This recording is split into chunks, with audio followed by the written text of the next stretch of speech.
আসসালামু আলাইকুম ওয়া রাহমাতুল্লাহি ওয়া বারাকাতুহু। আলহামদুলিল্লাহি রাব্বিল আলামিন ওয়াসসালাতু ওয়াসসালামু আলা আশরাফিল আমবিয়াই মুরসালিন নবিয়ানা মুহাম্মদ ওয়া আলা আলিহি ওয়া সাহবিহি আজমাইন। রব্বি ইশরাহ লি সাদরি ওয়া ইয়াসসির লি আমরি ওয়াহলুল উকদাতাম মিন লিসানি ইয়াফকাহু কাওলি। আলহামদুলিল্লাহ। আমরা সূরা আয-যারিয়াতের উপরে আলোচনা করছিলাম।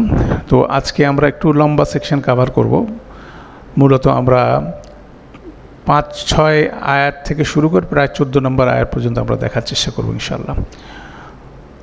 তো মূলত এখানে আমরা গত সেশনে 1 থেকে 6 আলোচনা করার চেষ্টা করেছিলাম, 1 থেকে 4 বিস্তারিতভাবে, তারপরে সেটা কিভাবে 5-6 প্রবাহিত হয় সেই জিনিসটা। তো এখানে আবার একটু রিক্যাপ করি। তো মূলত আল্লাহ বায়ুকে ঘিরে 4টা বিষয়ে শপথ নিয়েছেন। বলছেন ওয়াদ-দারিয়াতি দারওয়া, ফাল হামিলাতি উকরা, ফাল জারিয়াতি ইউসরা, ফাল মুকাসসিমাতি আমরা। এই 4টা বিষয়কে নিয়ে আমরা আলোচনা করছিলাম। তো সেখানে সামারি যেটা আসে যে আল্লাহ ঘূর্ণিঝড়ের কথা বলছেন বা ধূলিঝড়ের কথা বলছেন, সেটা শপথ নিচ্ছেন এবং সেটার সাথে কানেক্ট করতেছেন। মেঘের কথা, যে মেঘটাকে প্রচণ্ড ভারী মেঘকে বহন করে নিয়ে যাচ্ছে বাতাস, তারপরে সেটাকে নদীর মধ্যে, সমুদ্রের মধ্যে পালতোলা নৌকাগুলোকে আল্লাহ প্রবাহিত করছেন এক প্রান্ত থেকে আরেক প্রান্তে। সেখানেও বাতাস হচ্ছিল নিয়ামক হিসেবে কাজ করছে এবং এই সব কিছুর ফলশ্রুতিতে বিভিন্ন রকম সিদ্ধান্ত বাস্তবায়িত হচ্ছে। দ্যাট মিনস এই 4টা বিষয়ের মাধ্যমে আল্লাহ সুবহানাহু ওয়া তাআলা একটা বিশাল কর্মযজ্ঞ, একটা বিশাল মাস্টার প্ল্যানের বর্ণনা দিচ্ছেন, যেটাকে নিয়ে আমাদেরকে ভাবতে বলেছেন। সেজন্য আমাদের এখানে একজন অনুবাদক এটাকে বলছেন ভাবো। দ্যাট মিনস যে 4টা বিষয়কে আল্লাহ উল্লেখ করে একটার সাথে একটা লিঙ্ক করলেন, এটার মধ্যে চিন্তাশীলতার বিষয় আছে। চিন্তার মাধ্যমে ঈমান আসতে হবে, এইটা হলো একটা গুরুত্বপূর্ণ নোশন বলতে পারেন বক্তব্য কোরআন মজিদে। সেজন্য আল্লাহ সুবহানাহু ওয়া তাআলা এখানে আমাদেরকে সাবজেক্টগুলো বলেন নাই, নাউনগুলো বলেন নাই, অ্যাডজেক্টিভগুলো বলে এই অসাধারণ কম্পোজিশন করেছেন। এবং সেই চিন্তাশীলতার মাধ্যমেই বেসিক্যালি আল্লাহ সুবহানাহু ওয়া তাআলার সৃষ্টিকে নিয়ে মানুষ যখন চিন্তা করবে তখন আল্লাহর অস্তিত্ব সে টের পাবে। এটাই হচ্ছিল মেথোডোলজি। আর আমি যদি চিন্তাশীলতাকে যদি দমন করে ফেলি, চিন্তাশীলতা দমিত হয় অনেকভাবে। যখন আমরা আসক্তির মধ্যে পড়ে যাই, আমরা নেশার মধ্যে পড়ে যাই, যখন আমরা ভোগের মধ্যে নিজেকে নিমজ্জিত করি, তখন বেসিক্যালি মানুষের মধ্যে চিন্তাশীলতা চলে যায়। এই জন্য দেখবেন যে কোরআন মজিদে যেসব জিনিস বড় করে হারাম করা হয়েছে সেগুলোর মধ্যে কি এক ধরনের এডিকশন আছে। যেমন আপনার মদকে হারাম করা হয়েছে, তারপরে যেমন জিনাকে হারাম করা হয়েছে, নেশাকে হারাম করা হয়েছে। এই জিনিসগুলোকে যদি আপনি দেখেন, এগুলোর মধ্যে এক ধরনের আসক্তি কাজ করে এবং মানুষ কী পরিমাণে আসক্ত হতে পারে সেটার বর্তমান সময়ে আমরা বিভিন্নভাবে দেখি। মোবাইলে আসক্তি, তারপরে পর্নোগ্রাফিতে মানুষের আসক্তি, এগুলো সব কিছুই সেই আসক্তির মধ্যে যখন মানুষ চলে যায় তখন মানুষের মধ্যে চিন্তাশীলতা চলে যায়। এবং মানুষের মধ্যে যদি চিন্তাশীলতা চলে যায় তখন সে কোনোভাবেই আল্লাহর সাথে সংযুক্ত হতে পারবে না। কেন আল্লাহর সাথে সংযুক্তির জন্যই আল্লাহর সৃষ্টিকে সার্বক্ষণিকভাবে সেটাকে চিন্তা করার একটা মানসিকতা থাকতে হবে, কেননা কন্টিনিউয়াসলি আমরা সেই প্রশ্নগুলো আমাদের সামনে আসে। তো এখানে এই বিষয়টার সাথে আল্লাহ রিলেট করতেছেন 2টা জবাবুল কসম, যেটা আমরা বলছি ইন্নামা তুআদুনা লা সাদিক ওয়া ইন্নাদ-দীনা লা ওয়াকি। আল্লাহ বলছেন এই জিনিসগুলোকে নিয়ে যদি মানুষ চিন্তা করে তাহলে সে নিজেই কনক্লুশনে আসবে যে তাদের প্রতি যেটা ওয়াদা করা হচ্ছে, তাদের প্রতি যে বিচারের দিনে কথা বলা হচ্ছে সেটা অবশ্যই সত্য হিসাবে আসছে। লা সাদিক ইন্নাদ-দীনা লা ওয়াকি, এবং সেখানে যে বিচার হবে, ন্যায় বিচার হবে, এটা কেউ আটকাতে পারবে না, সেটা অবশ্যই ঘটতে যাচ্ছে। অতএব এই ইয়াকিন যদি মানুষের মধ্যে জাগ্রত হয় তখনই মানুষ কী করতে পারবে, আল্লাহর রাস্তায় স্বাচ্ছন্দ্যে চলাচল করতে পারবে। মানুষকে দুনিয়ার মোহ ভুলিয়ে রাখে এবং তার মধ্যে চিন্তাশীলতা নিয়ে যায়, যার ফলশ্রুতিতে সে এই মূল বিষয়টার দিকে কি তার কনসেন্ট্রেশন চলে যায়। তো সেটাই বেসিক্যালি এখানে এম্পাওয়ার করা হচ্ছে যাতে আমরা এটার মধ্যে ফিরে আসি। এবং যতই আমরা চিন্তা করব, গত সেশনে আমরা বায়ুর উপরে একটা ন্যাশনাল জিওগ্রাফির একটা প্রেজেন্টেশন আমরা আলোচনা করেছিলাম। তো যতই আমরা সৃষ্টি নিয়ে চিন্তা করব, আল্লাহর কিতাবের আয়াতগুলো ততই আমাদের কাছে আরও বেশি সুস্পষ্ট হয়ে ভেসে উঠবে। তো এটাও একটা অসাধারণ বিষয় গত সেশন আমরা দেখছিলাম। তো এখানে আজকে এই সেশনটা ক্লোজ করে পরের 7 পর থেকে আলোচনার ক্ষেত্রে আমরা সদিক এবং ওয়াকি এই দুইটা শব্দের উপর একটু ডিফারেন্সটা আমরা দেখার চেষ্টা করব। সদিক শব্দটা আমরা সিদ্দিক, সদিক, তারপরে সদিক যেমন অনেকভাবে এটা ব্যবহার হয়। যেমন সদিক মানে বন্ধু হয়, সিদ্দিক আবু বকর সিদ্দিক যিনি বড় সত্যায়িত করছেন যিনি, তারপরে সদিক মানে সত্য, এবং এটার সাথে এই কনসেপ্টগুলো একটা অ্যাবস্ট্রাক্ট কনসেপ্ট। এগুলোকে আরবরা তাদের নিজস্ব মানে কোনো একটা ভিজুয়ালাইজেশনের মাধ্যমে এটাকে কানেক্ট করে। যেমন তারা কোনো ভালো কোয়ালিটিকে এই সদিক শব্দটা বলে, তারপর খুব প্রখর দৃষ্টিশক্তিকে ওই সদিক বলে, তারপরে শক্তিমত্তা, সলিডনেস, এই সব সাবজেক্টগুলোকে সাথে ওই সদিক শব্দটা যুক্ত। অতএব এখানে যে জিনিসটা এই শব্দের মধ্যে আসে, অবশ্যই সত্য বললেও জিনিসটা কি হয়ে যাচ্ছে না, এটা পরিপূর্ণভাবে সদিক শব্দটাও ট্রান্সলেটেড হয় না। শব্দটা হচ্ছিল অবশ্যই যে জিনিসটা সদিক বলা হচ্ছে, যেটা তোমাদেরকে ভয় দেখানো হচ্ছে বা তোমাদের প্রতি ওয়াদা করা হচ্ছে, সেটা হচ্ছিল পারফেক্ট। সেটা পারফেক্ট এবং এটার যে কোয়ালিটি, ইট ইজ হাই, এবং এটা খুব প্রখর, এবং পাশাপাশি এটার মধ্যে একটা কি আছে, পাওয়ার আছে, সেটা অবশ্যই ঘটতে যাচ্ছে, মানে পাওয়ারফুল ওয়েতে সেটা ঘটবে। অতএব সদিক শব্দের মধ্যে কিন্তু আরও অনেকগুলো ফ্লেভার চলে আসে।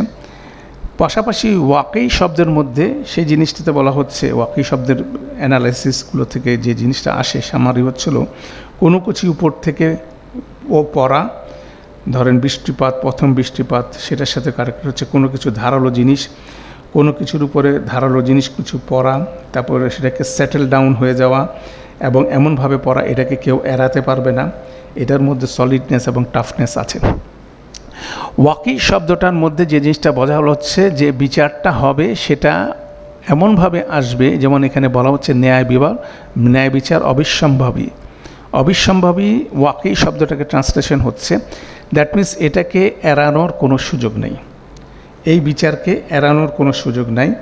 এই বিচার এমনভাবে পড়বে কেউ এখান থেকে নড়তে পারবে না। অতএব এই শব্দের মধ্যে কিন্তু আরও এডিশনাল বিষয়গুলো আছে। এর পরবর্তীতে মুফাসসিরদের আলোচনাতে দেখা যায় যে এই দুইটা জিনিস তো একই রকম মনে হচ্ছে, ইন্নামা তুআদুনা লা সাদিক ওয়া ইন্নাদ-দীনা লা ওয়াকি। তখন মুফাসসিরদের মধ্যে কোনো মুফাসসির আলোচনা করছেন 5 নম্বর আয়াতকে ইন্ডিকেট করা হচ্ছে দুনিয়ার রেসপেক্টে, আর 6 নম্বর আয়াতকে আখিরাতের রেসপেক্টে। যারা অত্যাচারী জাতি তারা দুনিয়াতেই কি শক্তিমত্তা দেখানোর চেষ্টা করছে, ফেরাউন, আদ, সামুদ, তারা শক্তি দেখানোর চেষ্টা করেছে। আল্লাহ তাদের দুনিয়াতে কি করছে, ধ্বংস করেছেন শক্তিমত্তার মাধ্যমে। সেই জিনিসটাকে অনেকে কানেক্ট করতেছে ইন্নামা তুআদুনা লা সাদিক, যে জুলুমের বিচার আল্লাহ দুনিয়াতে করবেন, ওয়া ইন্নাদ-দীনা লা ওয়াকি, এবং সেই জুলুমের বিচার পরিপূর্ণভাবে হবে না। কেননা একটা লোক যদি 100 লোককে যদি হত্যা করে, তাকে দুনিয়াতে একটাই মৃত্যুদণ্ড আসবে, কিন্তু তার মূল শাস্তি হবে কোথায়, আখিরাতে হবে। সেখানে ওয়া ইন্নাদ-দীনা লা ওয়াকি, এবং এমনভাবে বিচার হবে সেই বিচার থেকে সে নিজেকে কোনোভাবে এড়াতে পারবে না। ওই 100টা হত্যাকাণ্ডের বিপরীতে তাকে সেরকম 100 বার হত্যা করা হওয়ার মেকানিজমও কিন্তু সেই আখিরাতে আছে। অতএব সেখানে এই দুইটাকে আখিরাত এবং দুনিয়ার দুই বিষয়টাকে অনেক মুফাসসির এটা আলোচনা করেছেন। এবং পাশাপাশি দুই ধরনের শব্দ, সাদিক এবং ওয়াকি হচ্ছে অনেক শক্তিশালী শব্দ সাদিকের চেয়ে, কিন্তু দুইটার মধ্যে কিন্তু একটা স্ট্রংনেস এবং টাফনেস আছে। অতএব এই 6টা আয়াতের মাধ্যমে একটা কি লিঙ্কেজ আমরা গত সেশনে ক্লোজ করার চেষ্টা করেছি। এরপরে যদি আজকে 7 নম্বর আয়াতে আসি, সেখানে আল্লাহ বলছেন ওয়াস সামাই যাতিল হুবুক। এবার সামার, আকাশের ব্যাপারে শপথ নিয়ে বলছেন, এবং আকাশের মধ্যে কোন বিষয়টাকে হাইলাইট করতেছেন, জাতিল হুবুক অজস্র পদ বিশিষ্ট বলে আমাদের এখানে একটা ট্রান্সলেশন করা হচ্ছে। এখানে বলা হচ্ছে ভাবো আকাশের কথা, অজস্র পদ বিশিষ্ট। তো হুবুক শব্দটাও একটু আমাদের দেখা দরকার। হুবুক শব্দের মধ্যে আছে যেমন অনেকগুলো শব্দের মধ্যে আরবিতে যে জিনিসটা হুবুক শব্দের মধ্যে আসে সেটার মধ্যে হচ্ছিল এরকম যে আপনার কোনো একটা বেল্ট, আমরা যখন কোমরের লুঙ্গি পরি বা বেল্ট পরি হজের সময়, তখন আমরা কি থেকে মিডলে একটা ব্যালেন্স করে টাইট করে পরি, এই শব্দটা এটার সাথে রিলেটেড। কোনো একটা সুন্দর বিন্যাস বলা হয়, টাইপিস্ট্রি বলা হয়, খুব সুন্দর একটা কার্পেট যদি দেখেন খুব সুন্দরভাবে বিন্যস্ত আছে, সেটাও এটার সাথে হুবুকের সাথে রিলেটেড। তারপর হচ্ছে অনেকে সুন্দর করে বিভিন্ন লেয়ারে চুল আশ্রয়, চুলের বেনি বাঁধে, সেটাও আসতে পারে। তারপরে আসতে পারে যেমন ধরেন বালির আড়ি, যেটা হচ্ছিল মরুভূমিতে যখন আপনার বাতাস প্রবাহিত হয় তখন বালির মধ্যে বিভিন্ন রকম ঢেউ তৈরি হয়, সেটা আছে। ঠিক একইভাবে পানির মধ্যে যদি কোনো কিছু, একটা পুকুরের মধ্যে যদি পাথর ফেলা হয়, সেখানে পানির মধ্যে একটা ঢেউ, ছোট ছোট ঢেউ তৈরি হয়, রিপেল এফেক্ট, এটাকেও এই হুবুক শব্দের মধ্যে আসে। তো এইভাবে হুবুক শব্দের ভিজুয়ালাইজেশন এরকম হতে পারে, এবং সেটাকে বলা হচ্ছে সামার ক্ষেত্রে কম্পেয়ার করে বলা হচ্ছে। সামার মধ্যে এরকম অনেক হুবুক আছে, সেটার মধ্যে আল্লাহ শপথ করে তারপর কিছু কথা বলছেন। তা এটাতে পরবর্তীতে ডেসক্রিপশানে আসার আগে আরেকটা জিনিস বলে নিই, যে এর আগের 6 আয়াতে বাতাসকে বলা হচ্ছে, বাতাসের কর্মকাণ্ডের কথা বলা হচ্ছে, এবং সেটাকে শপথ করে বিচারের দিনের কথা বলা হচ্ছে, বিচারের কথা বলা হচ্ছে, আল্লাহর যেটা ওয়াদা সেটার পরিপূর্ণ হতে যাচ্ছে। মানুষের প্রশ্ন তো হচ্ছিল, মানুষ তো কিছু দেখছে না। তো এখানে একটা সুন্দর অ্যানালজি ভিতরে আছে, সেটা হচ্ছিল বাতাসকেও তো কেউ দেখছে না, কিন্তু বাতাসের এই বিশদ কর্মকাণ্ড মানুষ যদি চিন্তা করে, যে বিশাল কর্মকাণ্ড ঘটছে কিন্তু বাতাসকে তো কেউ দেখছে না। অতএব একইভাবে যে কর্মকাণ্ডের কথা সামনে আসবে বলা হচ্ছে, সেটা নিয়ামককেও মানুষ কিন্তু দেখবে না, এবং কিন্তু ঘটনাটা দেখবে। মানুষ বাতাস দেখে না, কিন্তু ঘূর্ণিঝড়ের এফেক্ট দেখে। মানুষ বাতাস দেখে না, মেঘের সঞ্চালন দেখে, সেখান থেকে বৃষ্টি হয়, সেটা মানুষ দেখে। মানুষ বাতাস দেখে না, সে বাতাস কি হচ্ছে, টনের পর টন বালি মাটি এক জায়গার থেকে আরেক জায়গায় স্থানান্তর করে ফেলছে। মানুষ বাতাসকে দেখে না, কিন্তু বাতাসই কি নৌযানগুলোকে পরিচালিত করছে। অতএব সেই বাতাসের যেই ইনভিজিবিলিটি জায়গা থেকে তার যে বিশাল একটা অ্যাকশনের রিফ্লেকশন মানুষ দেখছে, ওরকমভাবেই এটাকে কানেক্ট করা হচ্ছে যে অবশ্যই বিচারের দিন ঘটতে যাচ্ছে। ঠিক একইভাবে এখন আমাদের যখন সামাকে নিয়ে যখন এখানে আল্লাহ শপথ করে বলছেন, এখানে অনেকগুলো পদ আছে। পদ মানে বিভিন্ন রকম, যদি আমরা যদি অর্থগুলো দেখি, যে সামার একটা আকাশের দিকে মানুষ যদি তাকায়, সেখানে কোনো রকম পিলার নাই, বিভিন্ন লেয়ার মানুষ হয়তো বা অবজার্ভ করে, বিভিন্ন লেয়ারে যখন মেঘ ভাসে তখন এটার মধ্যে বিভিন্ন রকম কারুকার্য তৈরি হয়। পাশাপাশি আকাশের মেঘটা, রাতের আকাশে যখন তাকায় তখন বিভিন্ন রকম তারা, নক্ষত্র তারা মানুষ দেখে। এখানে বিভিন্ন রকম রুট মানুষ পরিচালিত করে, বিভিন্ন রকম তাদের অ্যাস্ট্রোনমির যে বিষয়টা, সেটাও এখানে একটা গুরুত্বপূর্ণ বিষয়, যেটাকে শপথ করে বলা হচ্ছে, অ্যাস্ট্রোনমিক্যাল একটা বিষয় আছে।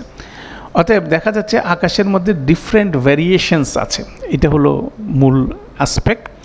সেখান থেকে একটা জিনিসকে আল্লাহ কানেক্ট করতেছেন, ইন্নাকুম লাফি কাউলিন মুখতালিফ, নিশ্চয়ই তোমরা তো নিশ্চয়ই পরস্পর বিরোধী কথায় রয়েছো। এইটাকে এটার সাথে লিঙ্ক করা হচ্ছে।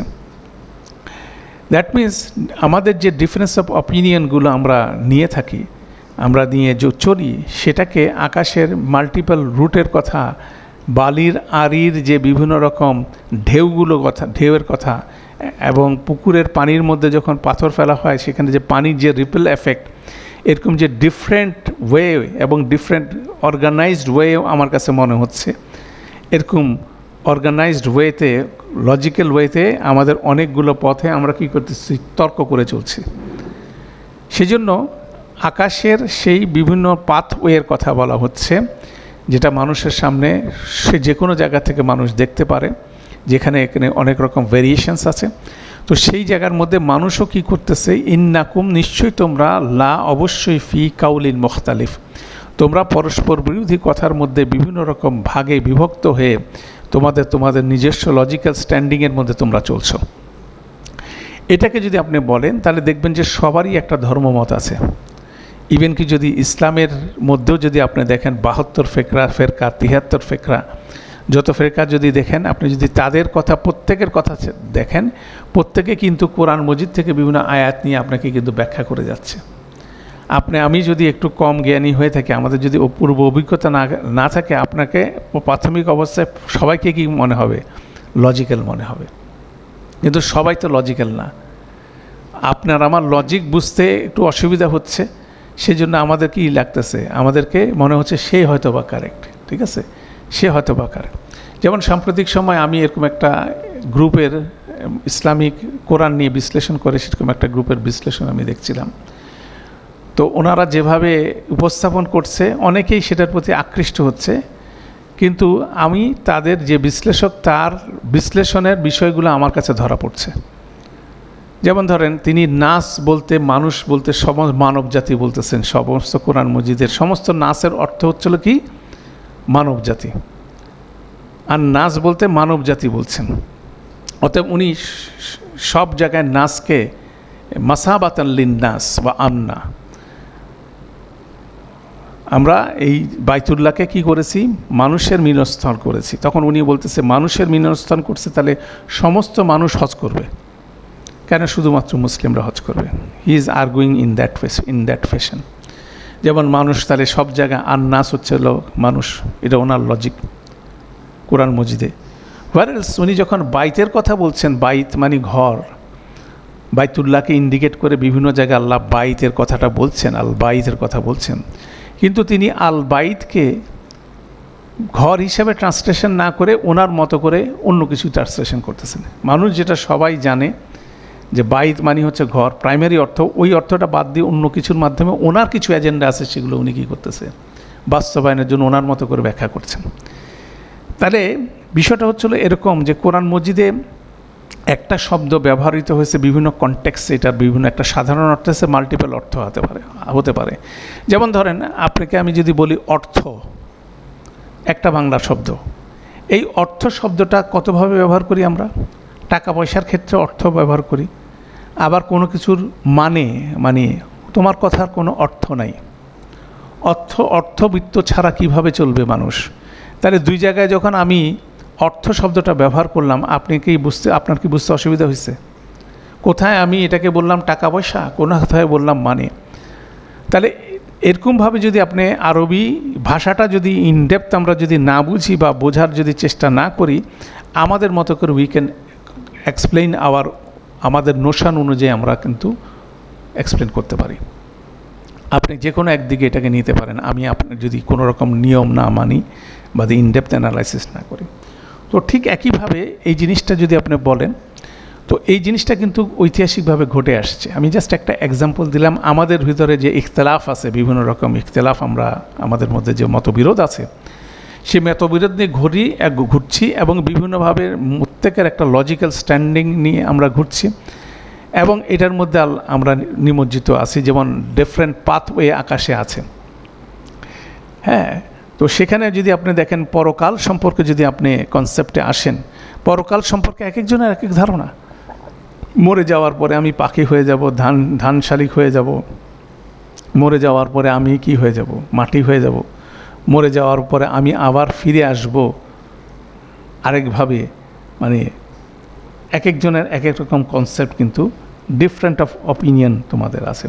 মরার পরে কি হবে সে ব্যাপারে ইহুদিদের একরকম কনসেপ্ট, খ্রিস্টানদের একরকম কনসেপ্ট, মুসলিমদের একরকম কনসেপ্ট, মুসলিমদের ভিতরে বিভিন্ন কনসেপ্ট আছে। কবর আযাব হবে কি হবে না সেটা নিয়ে বিতর্ক করছে তারা, ঠিক আছে। রূহ কোথায় যাবে, জান্নাত জাহান্নাম কীভাবে হবে, বিভিন্ন রকম টেক্সট থাকার পরেও কিন্তু ইখতিলাফ নিয়ে কিন্তু ঘুরে বেড়াচ্ছি আমরা, তাই না। হিন্দুদের একরকম অপিনিয়ন আছে, বৌদ্ধদের একরকম অপিনিয়ন আছে, যতগুলো অপিনিয়ন, শিখদের একরকম অপিনিয়ন আছে, কিন্তু সবগুলো অপিনিয়নের মধ্যে কি পুনরুত্থিত হতে হবে, পরকালে একটা জীবন আছে, সবাই অ্যাগ্রি করে, কিন্তু এটা নিয়ে কিন্তু তাদের বিভিন্ন রকম কি মতবিরোধ আছে। তো আল্লাহ সুবহানাহু ওয়া তাআলা যুগে যুগে যত নবী রাসূল পাঠাইছেন, সবাই এক কথা বলছে, দুই কথা বলে নাই। কিন্তু তারপরে কেন মানুষ মতবিরোধ করতেছে? কেন মানুষ এই নবী রাসূলকে বাদ দিয়ে নিজের মতো করে কি করার চেষ্টা করছে? এক্সপ্লেন করার চেষ্টা করছে। যখনই নিজের মতো করে এক্সপ্লেন করার চেষ্টা করছে তখন ডিফারেন্স অফ ওপিনিয়নগুলো হচ্ছে, এবং নিজের মতো এক্সপ্লেন করার মূল বিষয়টা হচ্ছে সে নিজের পজিশনটাকে সাপোর্ট দেওয়ার জন্য, নিজের ব্যাপারে নিজের তত্ত্ব নিজের সুবিধাকে জাস্টিফাই করার জন্য সে কিন্তু এই কাজগুলো করছে। ইহুদিরা একই কাজ করছে, খ্রিস্টানরা একই কাজ করছে, মুসলিমদের বিভিন্ন দল উপদল যারা আছে তাদের মধ্যে অনেকেই এই কাজটা করেছে, যে নিজের পজিশনটাকে জাস্টিফাই করার জন্য সে দিনকে কী করছে, বিকৃত করছে। এবং এই সমালোচনায় ভর্তি সূরা বাকারা, সূরা আলে ইমরান। যাদেরকে জ্ঞান দেওয়া হয়েছে তারাই মূলত কি দিনকে বিভক্ত করছেন। তো সেই ক্ষেত্রে আল্লাহ বলছে ইন্নাকুম লাফি কাউলিন মুখতালিফ। তারপরে এটার উপরে ফার্দার একটা কমেন্ট করলেন, ইউ ফাকু আনহু মান উফিক। খুব ইন্টারেস্টিং একটা বিষয়। তাহলে আমরা এই দুইটা জিনিস বললাম, আল্লাহ সামার আকাশের বিভিন্ন পথেরকে টেনে নিয়ে এসে, দেয়ার আর মেনি ওয়েজ, ঠিক আছে, সেই মেনি ওয়েজটাকে কানেক্ট করলেন কি আমাদের মধ্যে যে ইখতলাফ আছে সেই ইখতলাফের বিষয়টাকে কানেক্ট করে তারপর আল্লাহ সেই ইখতলাফের মধ্যে থেকে যে জিনিসটা হাইলাইট করলেন, বললেন ইউ ফাকু আনহু মান উফিক। যে মুখ ফিরিয়ে থাকে তাকে এ থেকে ফিরিয়ে রাখা হয়। যে মুখ ফিরিয়ে রাখে তাকে এ থেকে ফিরিয়ে রাখা হয়, মানে সত্যটা থেকে তাকে ফিরিয়ে রাখা হয় যে মুখ ফিরিয়ে রাখে। এটা ইন্টারেস্টিং একটা কথা আল্লাহ বললেন, কারণ কথাটা বোঝা খুব জরুরি। যে মুখ ফিরিয়ে রাখে, কে মুখ ফিরিয়ে রাখে? মুখ ফিরিয়ে রাখা মানে কি? সে জেনে বুঝে সেখান থেকে ফিরে যাচ্ছে। তো সেখান থেকে মুফাসসিরদের আলোচনা হচ্ছিল, তারা বলেন যে মানুষ তার রূহ যেদিকে তাকে ঠেলে সেখান থেকে সে উল্টা দিকে চলে। সে নাফসের প্রবণতা নিয়ে কি সে চলে, তার রূহ যে আহ্বান সেটাকে সে প্রত্যাখ্যান করে। রূহ হচ্ছিল তার ভিতরে যে রূহ, সে তাকে আল্লাহর দিকে টানে, আর নফস এবং শয়তানের ওয়াসওয়াসা তাকে কি আল্লাহর বিপরীত দিকে টানে। বিচারের দিন আসবে, অবশ্যই আসবে, তার ভিতরকার রূহ তার ফিতরা তাকে সেদিকে নিয়ে যায়, আর সে সেখান থেকে ফিরে শয়তানের অনুসারী হয়। সে সেখান থেকে ফিরে সে নাফসের গোলামি করে এবং সে ফিরে যায় সেই জায়গাটাই আল্লাহ বলছেন যে মুখ ফিরিয়ে থাকে, যে মানে যে নফস যে তার সত্য থেকে মুখ ফিরিয়ে থাকে, তার যে সত্যর দিকে যাওয়ার প্রবণতা, তার রূহ যে তাকে যেদিকে নিয়ে যাচ্ছে সেখান থেকে যে মুখ ফিরিয়ে থাকে তাকে এ থেকে ফিরিয়ে রাখা হয়। দ্যাট মিনস সে যদি এই জায়গায় গণ্ডগোল করে থাকে সে কোনোভাবে সত্যকে খুঁজে পাবে না। দ্যাট মিনস তার ফিতরাগত জায়গা থেকে, দ্যাট মিনস যতক্ষণ সে চিন্তাশীল না হবে সে কিন্তু ফিতরার জায়গায় আসতে পারবে না। নফস এবং শয়তানের যে ওয়াসওয়াসা, সে কন্টিনিউয়াসলি আপনাকে আমাকে কি করে রাখে, আমাকে ইনভলভ করে রাখতে চায় কনজামশানের মধ্যে, যাতে আমি চিন্তা করতে না পারি। এই জন্য দেখবেন আমরা যারা মোবাইলে আসক্ত হয়ে থাকি তারা আমরা সাধারণ চিন্তা করতে পারি না, তাদের মধ্যে তারা কাজকর্ম করতে পারে না। আপনি তাকে বললেন যে পানিটা নিয়ে আসো, তো পানিটা নিয়ে আসো বললে সে পানিটা নিয়ে আসবে, কিন্তু আশেপাশে দেখবে না যে আরও অনেক কিছু ঘটনা ঘটতেছে, সেখানে তার কিছু করণীয় আছে। সে বাসায় ঢুকতেছে সন্ধ্যাবেলা, সে বাইরের সিঁড়িঘরের লাইটটা না জ্বলায় সে বাসার মধ্যে ঢুকতেছে, অথচ সে বুঝতেছে যে সিঁড়িঘরে একটা লাইট আছে, এটা সবার জন্য জ্বালানো দরকার, তাই না, তারও দরকার, কিন্তু সে বাসায় ঢুকে গেলেও ভিতরে আলো আছে, অতএব বাইরে লাইট অন্ধকার থাকুক তার কিছু যায় আসে না। অতএব সে এইভাবে ইন্ডালজড হয়ে যায় সে কি কিন্তু তার দায়িত্ববোধ এবং সবগুলো থেকে সে বিমুখ হয়ে যায়। তো এই জিনিসটা কিন্তু কন্টিনিউয়াসলি ঘটতে থাকে। তো এই বিষয়টা হলো এরকম যে বলা হচ্ছে যে কেউ যদি আল্লাহর দিকে ফিরে যাওয়ার যা ফিতরাগত টান, এই ফিরে যাওয়ার টানটা থেকে যদি কেউ নিজে ফিরে যায়, নিজে বিমুখ হয়, তাকে কিন্তু ফিরিয়ে রাখা হবে। দ্যাট মিনস আমি আমার সন্তানের জন্য দোয়া করে মানে চোখ ভাসায় দিতে পারি কান্নাকাটি করে আরাফাতের ময়দানে, কিন্তু আমার সন্তান যদি কি আল্লাহর দিকে সে নিজে না ঘুরে, তাকে কোনোভাবে কি করবে না, আল্লাহ তাকে ঘুরাবে না, তাকে ইনিশিয়েটিভ নিতেই হবে। সেজন্য দেখেন আবু তালেবকে কিন্তু আল্লাহ হেদায়েত দেন নাই, কেন রসুলুল্লাহ সাল্লাল্লাহু আলাইহি সাল্লামের মতো একজন দায়ী আল্লাহর রসুল মৃত্যু শয্যায়ও যখন ওনাকে রিকোয়েস্ট করলেন, সেই রিকোয়েস্টটাও কিন্তু আল্লাহ তাকে অ্যাকসেপ্ট করার ক্যাপাসিটি দিলেন না। এগুলো কিন্তু দেখার মতো বিষয়। অতএব হেদায়েত এবং বিষয়টা হচ্ছে প্রত্যেকের ইন্ডিভিজুয়াল ব্যাপার। আমরা ইন্সপায়ার করতে পারি, এবং দাওয়াতের ক্ষেত্রেও কিন্তু বিষয়টা এরকমই। তো এটা কিন্তু খুব কঠিন সত্য ব্যাপার। তো সেই জিনিসটাকে আল্লাহ বলছে যে মানুষ বিভিন্ন রকম পথের মধ্যে কি করতেছে, মানুষ সঞ্চালিত হচ্ছে, তর্ক বিতর্ক করছে, ঠিক আছে, তর্ক করতেছে, তর্ক করে সে ফিরতে পারতেছে না। কেননা সে ফিতরা থেকে ফিরে গেছে, অতএব সে সেখান থেকে ফিরে কোনো জায়গায় সিরাতুল মুস্তাকিমে সে চলতে পারবে না। সে বাস্তবতাটা আল্লাহ এখানে বলছেন। তো সেই বাস্তবতাটা এই জন্য বলছেন যে প্রথম সেকশনে যে সাবসেকশন বলতে পারেন 1 থেকে 6 নম্বর আয়াতে, আল্লাহর সৃষ্টি নিয়ে কেউ যদি চিন্তা করে, তার ফিতরাগতভাবে সে যদি সলিড থাকে, ফিতরাগতভাবে যে আল্লাহর দিকে যদি ফিরতে থাকে, সে অবশ্যই সেখান থেকে সাইন পাবে যে বিচারের দিন ঘটতে যাচ্ছে, যেটার ভয় দেখানো যাচ্ছে সেটা অবশ্যই হতে যাচ্ছে, এবং সেই কনক্লুশনের মধ্যে আসবে। সেই কনক্লুশনে সে আসতে পারতেছে না, তার কারণটা কি? আকাশে যেমন মাল্টিপল পাথস আছে, সেটাকে একটা এক্সাম্পল দিয়ে আল্লাহ বলছেন, মানুষও বিভিন্ন মতের মধ্যে মতবিরোধ করে ঘুরে বেড়াচ্ছে, এবং মতবিরোধ করে ঘুরে বেড়ানোর মধ্যে যে মতবিরোধের মূল রুটটা জায়গার থেকে আল্লাহ যেটা বললেন, যে কি করতেছে তার ফিতরার থেকে ফিরে যাচ্ছে, সে কোনোভাবে কি আসতে পারবে না, সঠিক পথে আসতে পারবে না। আমরা বিভিন্ন ব্যাপারে ডিফারেন্স অফ অপিনিয়ন আমাদের থাকে, ডিফারেন্স অফ অপিনিয়ন নিয়ে আর্গুমেন্ট সব কিছু মিলায় যদি আমাদের মধ্যে থেকে ওই জিনিসটা চলে যায়, তাহলে আমরা ওয়ে আউটটা পাবো না। সেই গ্রুপটার কথা বলা হচ্ছে। বলার পরে সেই গ্রুপের পরিণতির কথা বলা হচ্ছে। আল্লাহ বলছেন কুতিলাল খররাসুন, ইন্টারেস্টিং একটা আয়াত। কুতিলাল খররাসুন, এটা অনেকভাবে বাংলায় ট্রান্সলেশন হয়, আপনি দেখবেন, অনুমানকারীরা ধ্বংস হোক। অনেক ট্রান্সলেশন দেবে মিথ্যাবাদীরা ধ্বংস হোক। খররাসুন শব্দটা খুব ইন্টারেস্টিং শব্দ। খররাসুন শব্দটা হচ্ছিল যে খুব কনফিডেন্সের সাথে মিথ্যা অনুমান করে মানুষকে কনভিন্স করে। যেমন আরব দেশে এরকম কিছু লোক ছিল, তারা একটা খেজুর গাছের নিচ দিয়ে যাচ্ছে, বলে যে এখানে 7,053,50টা খেজুর আছে, তার মধ্যে 331টা খেজুর পাকছে, বাকিগুলো পাকে নেই।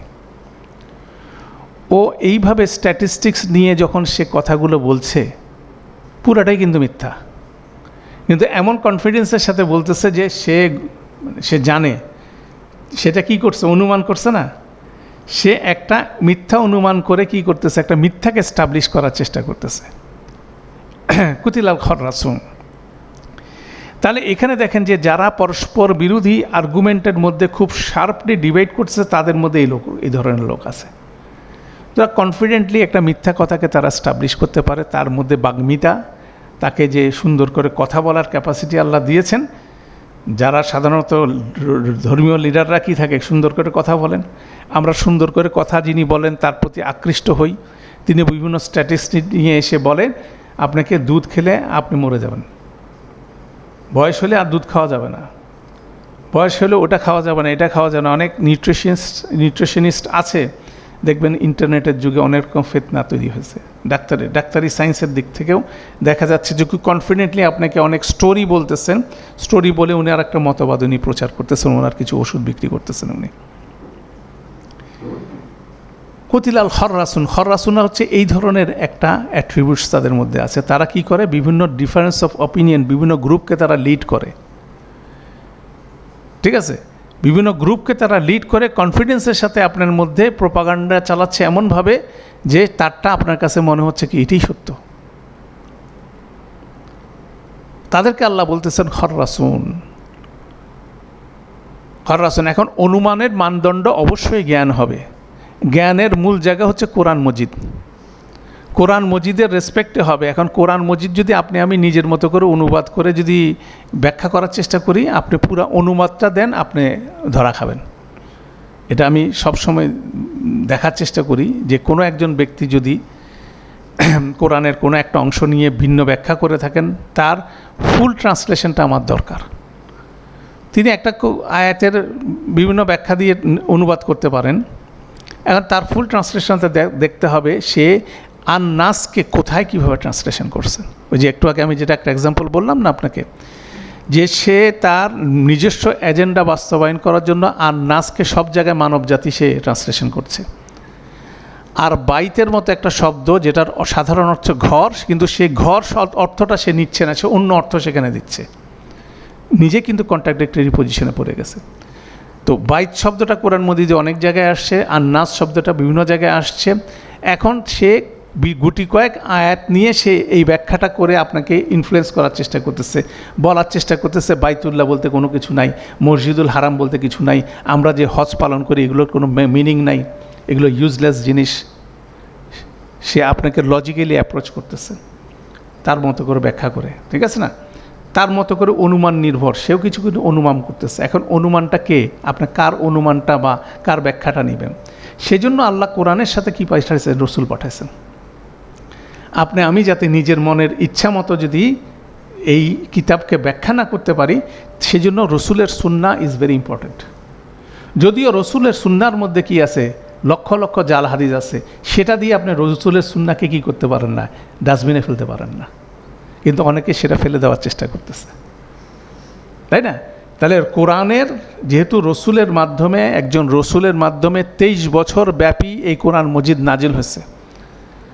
ঈসা আলাইহিসসালামকে আল্লাহ সুবহানাহু ওয়া তাআলা তাওরাত এবং ইনজিল শিখায় দুনিয়াতে পাঠাইছেন। কোরআনের বর্ণনা অনুযায়ী উনি যখন জন্মগ্রহণ করছেন, সেখান থেকে তো তিনি বলছেন আমি কিতাব প্রাপ্ত হয়েছি। দ্যাট মিনস আল্লাহ চাইলে প্রতিটা মানুষকে কি করতে পারতেন, সে জন্মগতভাবে তাকে কোরআন মজিদ মুখস্থ করায়, কোরআনের ব্যাখ্যা শেখায় কিন্তু দুনিয়াতে প্রেরণ করতে পারতেন। আল্লাহ কিন্তু সে জিনিসটা করেন নাই। আল্লাহ সুবহানাহু ওয়া তাআলা 23 বছরের নবুয়তি জীবনে রাসূলুল্লাহ সাল্লাল্লাহু আলাইহি ওয়াসাল্লাম পরে কোরআন নাজিল করছেন। অতএব এই টোটাল সুন্নাহটা এটার সাথে ইনট্যাক্ট। যদি পড়াশোনা করতে হয় অবশ্যই সেখানে পড়াশোনা করতে হবে, সেখানে অবশ্যই অবস্ট্রাকশন আছে। হেদায়েত দিবেন কে? আল্লাহ দিবেন। আল্লাহ গ্যারান্টি দিচ্ছেন এই কিতাবকে পরিবর্তন করতে পারবে না, ইভেন ইন ট্রান্সলেশন অলসো। যেটা বললাম যে কেউ যদি ট্রান্সলেট করার চেষ্টা করে 2-3টা আয়াত, দ্যাট মিনস সে 2-3টা আয়াত নিজের মতো করে তৈরি করছে। পুরাটা করো দেখি, পুরাটা ট্রান্সলেশন করলেই কিন্তু সে ধরা খেয়ে যাবে, ঠিক আছে? অতএব জিনিসটা এত সহজ না। অতএব কিন্তু মানুষ সে কী করতেছে, সেটা সেই কাজটা করার চেষ্টা করছে। তাদেরকে আল্লাহ বলতেছে খররাসুন। খররাসুন খুব কনফিডেন্টলি একটা মিথ্যা অনুমানকে কি করতেছে, সে স্টাবলিশ করার চেষ্টা করতেছে সব জায়গায়। এইচ এন্ড এভরি যতগুলো ধর্মীয় মতবাদ আপনি দেখবেন সব জায়গায় কী করতেছে, তারা তাদের মতো করে অনুমানগুলো নিয়ে এসে প্রকৃত সুন্নাহকে বাদ দিয়ে নিজের মতো করে অনুমান ইনক্লুড করে সে ব্যাখ্যা করার চেষ্টা করতেছে পুরো জিনিসটা করে। সে বিভিন্ন বিভিন্ন মত, স্ট্রংগেস্ট অপিনিয়ন সে তৈরি করে ইখতিলাফ তৈরি করে যাচ্ছে। আর সেই ইখতিলাফ দূর হবে যদি কোরআন মজিদের A to Z আমি কি স্টাডি করি, তাই না? তো সেই জিনিসটা এখানে খুব সুন্দরভাবে বলছেন, কুতিলাল খররাসুন, ধ্বংস হোক মিথ্যা অনুমানকারীরা, মিথ্যাবাদী অনুমানকারীরা, যারা অনুমানকারীরা যারা কি মিথ্যাভাবে মিথ্যা অনুমান করে খুব স্ট্রং ওয়েতে সে এই ইখতিলাফি দলগুলোকে তারা লিড করতেছে। তাদেরকে আল্লাহ বলছেন আল্লাযীনা, তারা কি হুম ফি গমরাতিন সাহুন। গোমরা শব্দটা আমরা ব্যবহার করি বাংলায়, গোমরা এর মধ্যে ঢুকে গেছে, এটা এখান থেকে আসছে। গোমরা বলতে একটা গর্তের কথা বলা হচ্ছে সেখানে, তারপরে বলা হচ্ছে অজ্ঞতার কথা বলা হচ্ছে। অজ্ঞতার মধ্যে সাহুন, সে উদাসীনের মতো ঘুরে বেড়াচ্ছে, তার কোনো হিডলেস, সে এটার প্রতি হিডলেস, যেটা জানছে যেটা সে মনে করতেছে সেটার উপরে সে অবিচল থেকে আসতেছে, এবং সেটা যে মূর্খতার মধ্যে পড়ে আছে সেটাও সে নিজেকে কারেক্ট করার চেষ্টা করছে না। সে মনে করছে আমি যা বোঝার বুঝে গেছি, আমার আর বোঝার দরকার নাই, এখন আমি কি করব? আমি কন্টিনিউয়াসলি ভিডিও গেমস খেলবো, আমি কন্টিনিউয়াসলি ইন্টারনেটে পড়ে থাকবো, তাই না? তো এই জিনিসটা হচ্ছিল, আল্লাহ বলছেন যে খররাসুনদেরকে বলছেন তারা তার গোমরার মধ্যে সাহুন, সাহু সেজদা দেই না আমরা, সাহু সেজদা, যখন আমরা সালাতের মধ্যে উদাসীন হয়ে যদি কোনো ওয়াজিব ছুটে যায় সাথে সাথে কি আমাদের সাহু সেজদা দিতে হয়। তো এই সাহুন শব্দটা কিন্তু ওই সাথে রিলেটেড। দ্যাট মিনস উদাসীনের মতে, অজ্ঞতার মধ্যে উদাসীন হয়ে বসে আছি, সেখানে নিজেকে কারেক্ট করার কোনো উদ্যোগ নিচ্ছি না। আমি মনে করতেছি আমি সব কিছু জানি, আমার দৃষ্টি থেকে আমার ছোট ভিউ নিয়ে কিন্তু সেটার মধ্যে করতেছি। এবং সে অবস্থায় যদি মানুষ তোমাকে জিজ্ঞাসা করে, তখন সে বলে উঠে কি ইয়াস আলুনা আইয়ানা ইয়াউমুদ্দিন, কবে আসবে, কবে সেই দিন আসবে, যে এত লজিক দেখাচ্ছ যে সেই দিন আসবে, এভাবে আসবে ওভাবে আসবে, কবে আসবে? আইয়ানা শব্দটা খুব এমফেটিক ফর্মে এখানে আসছে, ঠিক আছে? এই ব্যাখ্যাটা অনেকভাবে আসছে, অনেক নমুনা আপনার আমার সামনে আছে। হ্যাঁ, যেমন ধরেন আপনি যদি কাউকে ওরকম দাওয়াত দিতে যান যে গোমরার মধ্যে সাহুন অবস্থা পড়ে আছে, অনেকেই আছে পড়াশোনা করে না, ইন্টারনেট থেকে জ্ঞান নেওয়ার চেষ্টা করছে, বিভিন্ন জায়গা থেকে খুঁজছে, এটা খুঁজছে ওটা খুঁজছে, জ্ঞান নিয়ে সে তার কমফোর্ট জোনে থাকার জন্য মদ খাওয়া হালাল বলে মদ খাচ্ছে। আর আপনি যদি তাকে সঠিক মেসেজ দিতে যান তখন কি বলতেছে যে কে বলছে, কোথায় লেখছে, কোথায় আছে, তুমি কি দেখছো, তাই না? তো কোরআন মজিদে তো স্টেপ বাই স্টেপ সব কিছুই বিস্তরভাবে বর্ণনা আছে, সেটার জন্য আপনাকে আমাকে বুঝতে হয়, তাহলে একটু সময় দিতে হবে না? ওইটা কি 1.5 মিনিটের টিকটকে আপনাকে এক্সপ্লেন করা সম্ভব? কেন আমরা তো রিলস বলা হচ্ছে নাকি এখন, শর্ট ইউটিউবস। এখন আমি শর্ট ইউটিউব দিয়ে লেকচার দেখে 1 মিনিট আধা মিনিটের মধ্যে কিছু জানার চেষ্টা করতেছি, কিন্তু আপনাকে আমাকে যদি আলোচনা শুনতে হয় তাকে মিনিমাম 1 ঘন্টা 1.5 ঘন্টা 2 ঘন্টা একটা আলোচনা 2বার 3বার 4বার শুনে সেখান থেকে নিজের বুঝটা নিতে হবে না? তো সেই অ্যাটেনশন স্প্যান আপনার মধ্যে আমার মধ্যে চলে গেছে। চলে যাওয়ার বিপরীতে সেই ছোট ছোট আলোচনা থেকে নিজের মতো করে মদকে হালাল মনে করে মদ খাওয়া শুরু করেছি, আর কোনো কিছু শুনতে চাচ্ছি না। এটার বিপরীতে কোনো কথা আমি শুনতে রাজি না। সেই মানসিকতা আমাদের মধ্যে আছে কি না দেখেন। বিভিন্ন বিষয়, আমি খালি একটা মদের কথা বললাম যে যারা মদ খায় তারা মদ হালাল, এটা হারাম না, সেটা প্রমাণ করার চেষ্টা করে কিছু রিলসের মাধ্যমে। কিন্তু কনটেক্সচুয়ালি আমরা যেটা বলছিলাম, যে জিনিসটা আপনাকে আপনার চিন্তাশীলতাকে নষ্ট করে সেই জিনিসটা মূলত আল্লাহ কী করছেন, হারাম করছেন। মানুষ যখন জেনায় নিমজ্জিত হয় তখন তার মাথা বন্ধ হয়ে যায়। মানুষ যখন মদে নিমজ্জিত হয় তার মাথা বন্ধ হয়ে যায়। মানুষ যখন অপচয়ের মধ্যে যদি নিমজ্জিত হয় তখন তার লজিক্যাল সেন্স নষ্ট হয়ে যায়। হারাম যতগুলো জিনিস আল্লাহ করছেন সবগুলোর মধ্যে কিন্তু সেই জিনিসগুলো বিল্ট ইন আছে, সেই কনসেপ্ট অনুযায়ী সেই জিনিসটা আছে। তখন তাদেরকে যখন এই বিষয়টা তারা যখন ইন্ডালজ থাকে তখন তারা বলে উঠে ইয়াস আলুনা আইয়ানা ইয়াউমুদ্দিন, তারা বলে উঠে ইয়াউমুদ্দিন কখন আসবে, কখন, মানে এটা সার্কাস্টিকলি তারা এটাকে বিদ্রুপ করে সে জিনিসটা কিন্তু বলে, ঠিক আছে? এই বিভিন্ন টোনে সে কথাটা বলে। আমরা তো মাটির সাথে মিশে যাব, মারা যাওয়ার পর মাটির সময় ঢুকলে এখান থেকে ফিরে আসা অনেক দূরের ব্যাপার, কে বলছে, কেউ কি আসছে, এই আর্গুমেন্টগুলো তারা পর্যন্ত করে। কিন্তু তার ভিতরকার ব্যাকগ্রাউন্ডটা কিন্তু আল্লাহ বলছেন যে তার মধ্যে চিন্তাশীলতা নাই, তার ভুলের মধ্যে সে নিমজ্জিত থাকতে ভালোবাসে, কেননা সেটাই তাকে কি করে, তার যাপিত জীবনকে কমফোর্ট জোনটাকে সহজ করে। সে কমফোর্ট জোনের বিপরীতে সে যেতে রাজি না। এটা কিন্তু দিন গ্রহণের ক্ষেত্রে আমাদের সবচেয়ে বড় বাধা হচ্ছে এটা। আপনি যদি কাউকে দিনের রুলিংসগুলো বলেন, সে দেখে তার যাপিত জীবন যদি ডিস্টার্বড হয় সেই এই জিনিসটার মধ্যে ঢুকবে না। যেমন মহিলাদের ক্ষেত্রে মহিলার পর্দা করতে চায় না, কারণ হচ্ছিল সে নিজেকে দেখাতে পছন্দ করে, অতএব ইসলাম বলছে কি তাকে দেখানো যাবে না, মানে রিয়ার বিষয়টা সম্পূর্ণ নিষিদ্ধ। অতএব সেটা সে কোনোভাবে মানতে চাচ্ছে না, অতএব ওইটা একটা কারণে সে 10টা ভালো জিনিসকে কী করতেছে, রিজেক্ট করতেছে। এটা কিন্তু কন্টিনিউয়াস বিষয়। ঠিক একইভাবে আমাদের প্রত্যেকের মধ্যে কিন্তু সেই বিষয়টা আছে। তো কমফোর্ট জোনের বাইরে আমরা কোনোভাবে আসতে চাই না। তখনই এই প্রশ্নটা আসে, যারা এভাবে ইন্ডালজড হয়ে যাচ্ছে তারা বলছে ইয়াস আলুনা আইয়ানা ইয়াউমুদ্দিন। তারপর আল্লাহ বলছেন সেই ইয়াউমকে বর্ণনা করে আল্লাহ সাথে সাথে বর্ণনা করছে ইয়াউমা হুম আলা নারি ইউফতানুন, সেই দিন তাদেরকে আগুনে কি করা হবে, পরীক্ষা করা হবে। দ্যাট মিনস তারা যে এই আচরণটা করতেছে সেটার পরিণতি হচ্ছে কি, সেদিন আগুন। ফাতানা শব্দটার মধ্যে খুব ইন্টারেস্টিং একটা সংযোগ আছে।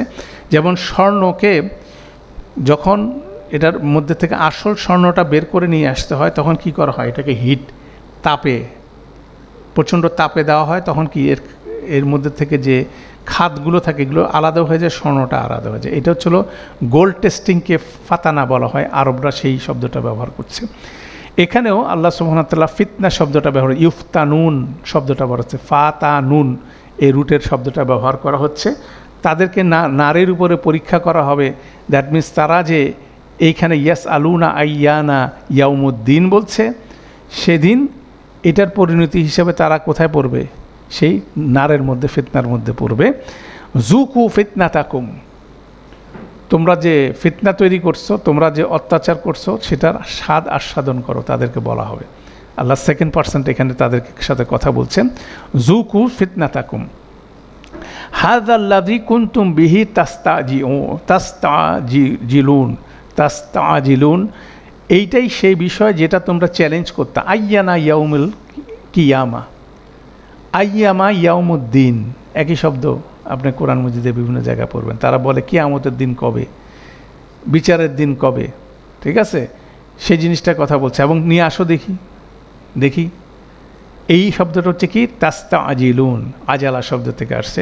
তাস্তাজিলুন, এটা তোমরা কি আগায় নিয়ে আসতে চাইতা, তাই না? হাযাল্লাযী কুনতুম বিহি তাস্তাজিলুন, এটা তোমরা আগায় নিয়ে এসে তোমরা বিভিন্ন রকম চ্যালেঞ্জের মধ্যে চ্যালেঞ্জ করতাম, তোমরা ডিফারেন্ট পাথ অবলম্বন করতাম, বিভিন্ন পদ্ধতি অবলম্বন করে বলতাম যে কিয়ামতের দিন কোথায়, কবরের আযাব কোথায়, ঠিক আছে? এগুলো হবে না, মানে আমি আমার মতো করে পাথ লেআউট করতেছি, ঠিক আছে? তো সেই জায়গায় প্রতিটা জিনিস মানুষ ফেস করে তখন তাদেরকে কি বলা হবে, এইটাই হলো সেই যেটা তুমি তাড়াতাড়ি বলছিলা যে এটা কবে আসি দেখি, এরকম কিছু নাই, কি অনুমানকারী না, আমার মতো করে অনুমানকারী না, কোরআন সুন্নাহকে বাদ দিয়ে আমি আমার কমফোর্ট জোনের জায়গা থেকে আমি অনুমান করেই চলেছি আর বিভিন্ন ডিফারেন্স অফ অপিনিয়ন তৈরি করে চলেছি। অতএব এই একটা আসপেক্টকে এখানে খুব হাইলাইট করা হচ্ছে এবং আমাদেরকে প্রথমে চিন্তাশীলতার প্রতি আহ্বান জানাচ্ছে। তুমি বাতাস নিয়ে চিন্তা করো,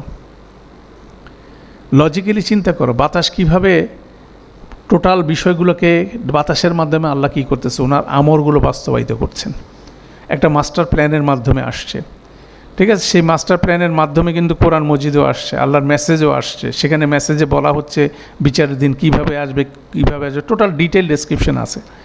তো সেই ডেসক্রিপশনকে ইগনোর করে আমি কমফোর্ট জোনে থাকার জন্য যদি আমি ভিন্ন স্টোরি বানাই, সেটাকে মতবিরোধ করে চলি, তো মতবিরোধ করে কোনো ফায়দা হবে না। আমার মতো করে ইয়াউমুদ্দিন আসবে না, আমার মতবাদ অনুযায়ী ইয়াউমুদ্দিন আসবে না, বিচারের দিনটা আমার মতবাদ অনুযায়ী আসবে না। এটা আল্লাহ তার কিতাব এবং তার কোরআন এবং তার রসুলের মাধ্যমে যেভাবে ডেসক্রিপশন দিছেন সেভাবে আসবে। অতএব সেটার সাথে অ্যালাইনড হতে হবে। আর সেটার মতো না অ্যালাইন হয়ে গোমরার মধ্যে থেকে যদি আমি সাহুন হই, তাহলে সেদিন আগুনের মাধ্যমে আমরা সেটার টেস্ট অনুভব করব। সেই জন্য বলছে জুকু ফিতনাতাকুম, তোমরা যে ফিতনা তৈরি করছো সেটার স্বাদ গ্রহণ করো। বিভিন্ন মতে বিভক্ত হয়ে নিজের এজেন্ডাকে বাস্তবায়ন করার জন্য আমরা যে ফিতনা করতেছি সেটার স্বাদ সেদিন অনুসরণ করো। কেন আমরা ওইভাবে চ্যালেঞ্জ করে কি একজন আরেকজনের বিরুদ্ধে কি করছি, মতবিরোধ করছি।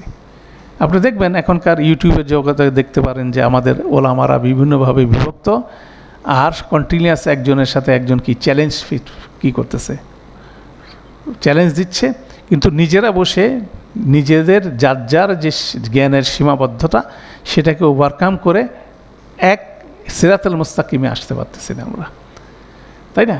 তাহলে ইট ইজ এ চ্যালেঞ্জ, একটা বিশাল চ্যালেঞ্জ। তো আল্লাহ আমাদের জন্য সহজ করুন। তো এখানে বর্ণনা করার পরে এরপরের সেকশন আমরা দেখব, আল্লাহ বর্ণনা করছেন ইন্নাল মুত্তাকিনা ফি জান্নাতি ওয়া উয়ুন, যারা সঠিক রাস্তাটা নিতে পারবে, যারা এই ফিতনার মধ্যে থেকে নিজেকে রক্ষা করতে পারবে, যারা গোমরাতে সাহুনের মধ্যে নাই, তারা ডেফিনেটলি একটি মুত্তাকিন। এবং মুত্তাকিদেরকে আল্লাহ প্যারালালি বর্ণনা করছেন, তাই না? যখন এটা বর্ণনা করবেন তখন আমাদের ওই প্রথম সেকশনটা শেষ হবে, তখন আমরা পুরাটাই ওভারভিউ করে এটার মেসেজটা আমরা বুঝতে পারবো। যে তারপরে ইতিহাস থেকে বর্ণনা শুরু হবে। এইভাবে আমরা স্টেপ বাই স্টেপ ইনশাআল্লাহ নেক্সট ক্লাসে যাবো। আল্লাহ আমাদের জন্য সহজ করুন। সুবহানাকা আল্লাহুম্মা বিহামদিকা আশহাদু আল্লা ইলাহা ইল্লা আনতা আস্তাগফিরুকা ওয়া আতুবু ইলাইক। আসসালামু আলাইকুম ওয়া রাহমাতুল্লাহি ওয়া বারাকাতুহু।